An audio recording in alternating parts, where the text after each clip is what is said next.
So the airplane's making progress. Got my motor mount on yesterday. Actually, I'm shooting this video about my doors. Well, my door. I decided I'm going to do one door instead of the other.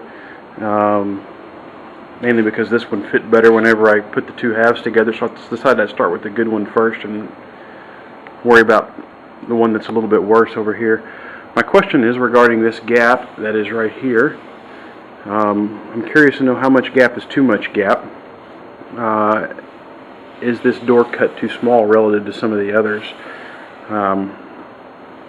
I think the 45-degree bevel I'm supposed to be putting in out here is actually on this side as opposed to, I think the door should come over a little bit more and put a bevel on it, which means I'm going to have to add some material back to the door, but I'm curious to know what others think about that. Does that look kind of standard for how some of your doors look? We had a pretty uniform gap all the way around, actually. Generally speaking, I'm pretty happy with it, with the exception of the door may be a little bit too small. This is really my only area that I'm having a whole lot of problems down here on this very bottom. You can see I got it hanging down just a little bit too low. I'm going to have to continue to trim a little bit material off, specifically right in here, to get it to push back up in there. But I'm working through that right now.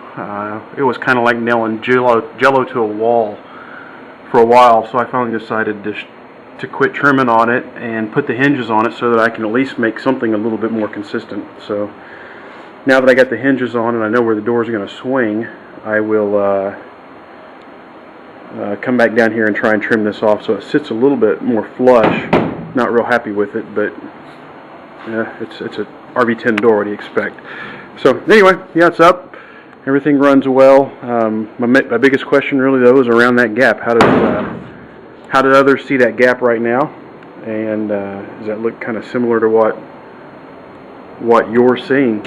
Other than that, nothing's really too new with the project. I mentioned the motor mount. Give you a quick tour of the inside. I got some wires pulled and a bunch of other garbage.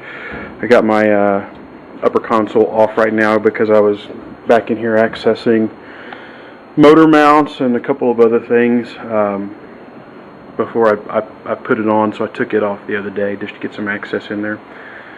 Making progress though. There's my center console, which is sitting back in there. So that's the story. Let me know what you think. Thanks. Bye.